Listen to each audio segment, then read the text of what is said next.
गणपति बप्पा मोरया, मंगल मूर्ति मोरया, इसी उद्घोष के साथ महाराष्ट्र का सबसे बड़ा पर्व गणेशोत्सव शुरू होने जा रहा है। गणेश चतुर्थी के दिन गणेश मूर्तियों की स्थापना होती है। बड़े बड़े पंडालों में गणेश मूर्तियां सजाई जाती हैं और साथ ही साथ आकर्षण का केंद्र होती हैं गणेश पंडालों की झांकी। मई महीने में भारतीय सेना ने जिस प्रकार से ऑपरेशन सिंदूर को अंजाम दिया, गणेश पंडाल भी इससे अछूते नहीं हैं। गणेश पंडाल भी इस झांकी को लोगों तक पहुंचा रहे हैं। हम मुंबई के खेतवाड़ी इलाके में हैं और ये भव्य खूबसूरत गणेश मूर्ति खेतवाड़ी के लंबोदर की है।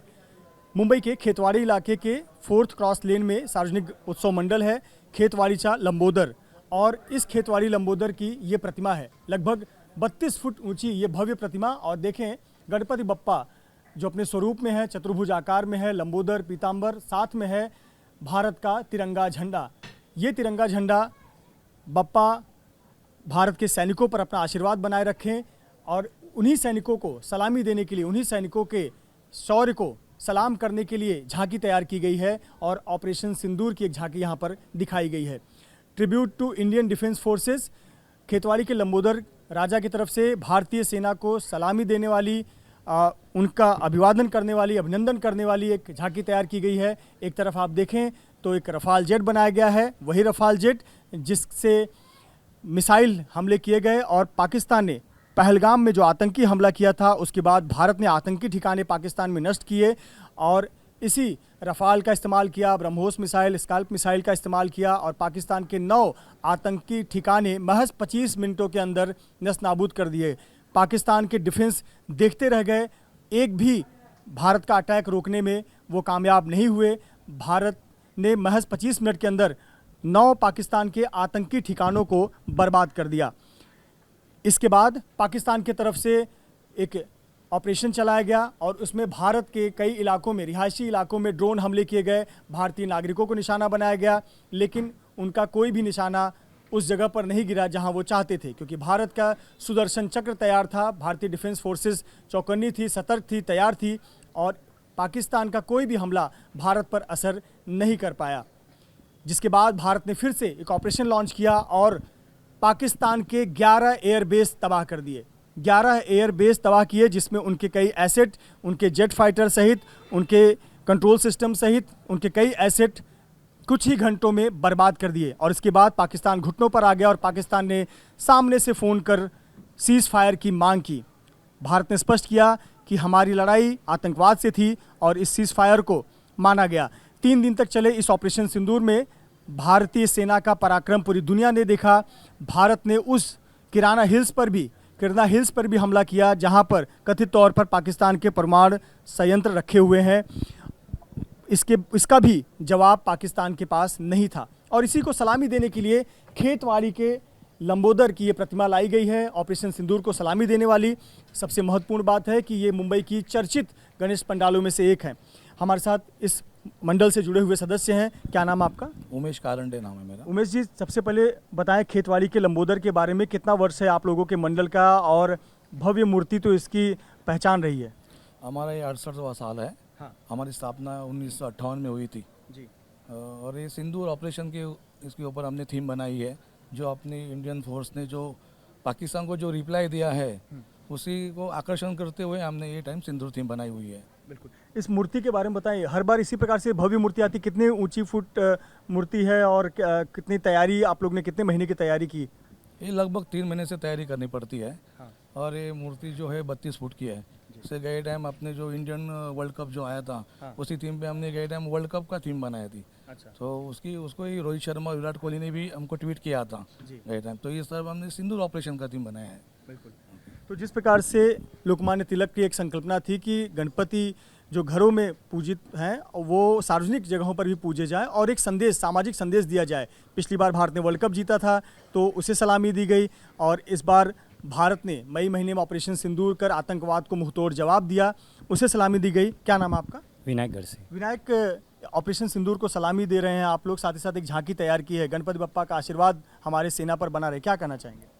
सेना पे तो हमारा आशीर्वाद, हमारे बापा का आशीर्वाद हमेशा रहेगा। हमारे हिंदुस्तान की जितनी खुदा है या जितने भगवान हैं, हम एक शरीफ से देखते हैं, उनका हमेशा आशीर्वाद रहेगा। और रही बात सिंदूर की, तो इस बार लंबोदर भक्ति और शक्ति ये क्या होता है, इसका एक समीकरण हम लोग ने इस बार हमारे लंबोदर में रखा है। और जैसे आपने कहा कि लोकमान्य तिलक जी ने गणेश उत्सव स्थापन किया, लेकिन उसका एक पहला उद्देश्य था कि लोगों तक अपने विचार, अपने आचार और अपनी एक अलग पहचान और हर एक उद्देश्य पहुंचने चाहिए। तो मुझे लगता है कि गणेश उत्सव ये सबसे बड़ा एक माध्यम है।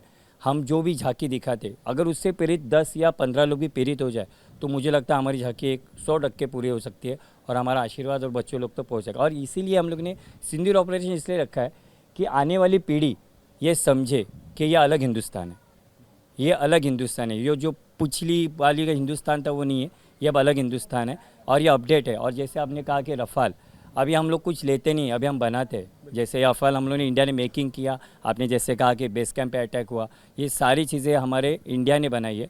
तो मुझे लगता है सबसे बड़ी गौरव की बात है कि हम अपने हथियार खुद बना रहे हैं, हम किसी के ऊपर डिपेंड नहीं है। और हमें एक चीज़ के लिए, जैसे आपने सुदर्शन चक्र की बात की, सुदर्शन कवर किया, सुदर्शन, ये सारी चीज़ अब इंडिया एक बहत है। तो इसीलिए हम लोगों ने एक जेट, उसके बाद हाथ में तिरंगा और सुदर्शन कवच के लिए हम लोग ने हाथ में सुदर्शन रखा था, उसके हिसाब से हम चल रहे हैं। बिल्कुल, आप आत्मनिर्भर भारत की बात कर रहे हैं और मेक इन इंडिया जो जिसकी मुहिम चलाई जा रही है कि हम खुद आत्मनिर्भर बने डिफेंस सेक्टर में और अधिकतर चीज़ें भारत में जो आती आयात होती हैं भारत में ही निर्माण हो, उसकी टेक्नोलॉजी भारत में लाई जाए।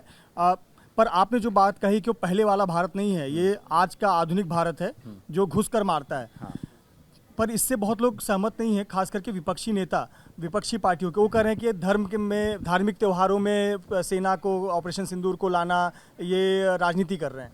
जी देखो, अगर ऐसा कुछ उद्देश्य होता या किसी भी डिफेंस सिस्टम का, तो उन्होंने जो काम, ये पूरा ऑपरेशन जिनके हाथ में थमाया, उनके कास्ट या उनके नाम के बारे में बताने की कुछ ज़रूरत नहीं है। उन्होंने तो, मुझे लगता है अमिताभ जी के बीच के ऑपरेशन या उनके इंटरव्यू में उन्होंने कहा कि हमने 25 मिनट में वो काम किया, तो उन्होंने देखा नहीं। और इतना भी है कि उन्होंने जो भी ऑपरेशन किया, या हालांकि जिस एरिया में घुस के किया, वहाँ उन्होंने एक भी सिविलियन को इंजर्ड नहीं किया है। मैं इंजर्ड बोल रहा हूँ, मौत तो बहुत दूर की बात है, मैं इंजर्ड कह रहा हूँ कि एक भी सिविलियन को नहीं। उन्होंने सिर्फ आतंकवाद को टारगेट किया, हमने किसी देश को नहीं, हमने सिर्फ आतंकवाद को टारगेट ये किया। जो विपक्षी पार्टियां आरोप लगा रही कि बीजेपी इसको पॉलिटिसाइज करे, ऑपरेशन सिंदूर को पंडालों में पहुंचाकर। देखो कैसे रहता है पंडाल में पहुंचाना, और कैसा है, हर एक आदमी का अपना अपना नज़रिया है। हर नज़रिया किस नज़रिए से देखता है वो देखना बहुत ज़रूरी है। अगर कोई सोचता है ये, जैसे हम कहते हैं ना कि एक कॉइन की दोनों साइड है, तो दोनों साइड से चलते, लेकिन बात अगर देश पे है तो हर पक्ष अलग रह जाता है, हर कोई अलग रह जाता है। फिर तो डिफेंस अपना काम करेगी, फिर वो नहीं सोचेगी, फिर वो अपना हाथ छोड़ेगी। आप क्या मानते हैं कि जो कह रहे हैं कि ऑपरेशन सिंदूर तो अच्छी ठीक है, लेकिन उसको पॉलिटिसाइज किया जा रहा है, बीजेपी अपना फ़ायदा उठा रही है ऐसे मुद्दों को जनता के बीच लाकर? विरोधी पक्ष वालों को तो ये समझना चाहिए पहली बात कि ये सार्वजनिक मंडल है, इसमें तो कोई पार्टी लेवल का कोई कार्यकर्ता होता ही नहीं है। सब गणपति बापा के कार्यकर्ता है, सब गणपति बापा के लिए काम कर रही है। तो हमको कोई लेना देना नहीं है, विरोधी पक्ष नेता हो या सत्ता, जो सैनिक, जो मिलिट्री ने जो किया है उसको हमको दिखाना है। और आगे जो पीड़ित बच्चे लोग हैं उनको भी हमको सैनिक बनाना है कि देश के लिए कुछ करे।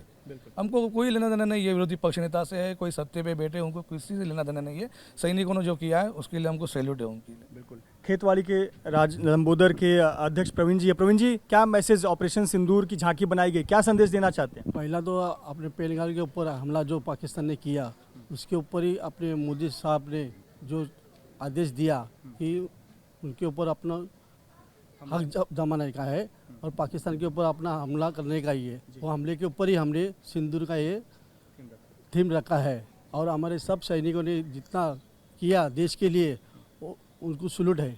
बिल्कुल, भारतीय सेना को सैल्यूट है और हर भारतीय अपनी सेना से प्यार करता है, उन्हें सैल्यूट करता है, उनके जज्बे को सैल्यूट करता है। और महज 25 मिनट के ऑपरेशन में ही पाकिस्तान को घुटनों पे ला देना, आतंकवाद की कमर तोड़ देना और फिर पाकिस्तान के 11 एयरबेस बर्बाद कर देना, और बताता है कि भारतीय सेना में किस प्रकार के अदम्य साहस है, जिन्होंने कुछ ही दिनों में पाकिस्तान को घुटनों पर ला दिया। अगले 11 दिनों तक महाराष्ट्र में गणपति बप्पा की पूजा अर्चना आराधना होगी। इस प्रकार से भव्य मूर्तियां अलग अलग पंडालों में सुशोभित होंगी। गणपति बप्पा जिनके चतुर्भुज आकार आप एक हाथ में देखें, भारत का खूबसूरत तिरंगा झंडा गणपति बप्पा के हाथों में, एक भव्य तिरंगा, और उसके ठीक नीचे देखें सिंदूर हाथों में लिए हुए उनके कटोरी है जिसमें एक सिंदूर है।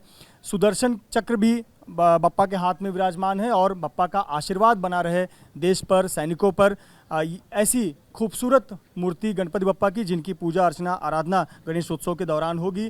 साथ ही साथ झांकी के माध्यम से यही तस्वीर पूरे देश भर में बताई जा रही है कि झांकी तो एक संदेश है, लेकिन गणपति बप्पा का आशीर्वाद और साथ ही साथ प्रेरणा बहुत ज़रूरी है और ये प्रेरणा हर किसी को मिले ताकि देश के लिए 365 दिन लोग काम करते रहे। इसी उद्देश्य से इस प्रकार की झांकी तैयार की जा रही है। कैमरामैन धर्मेंद्र पांडे के साथ मृत्युंजय सिंह, एबीपी न्यूज़, मुंबई।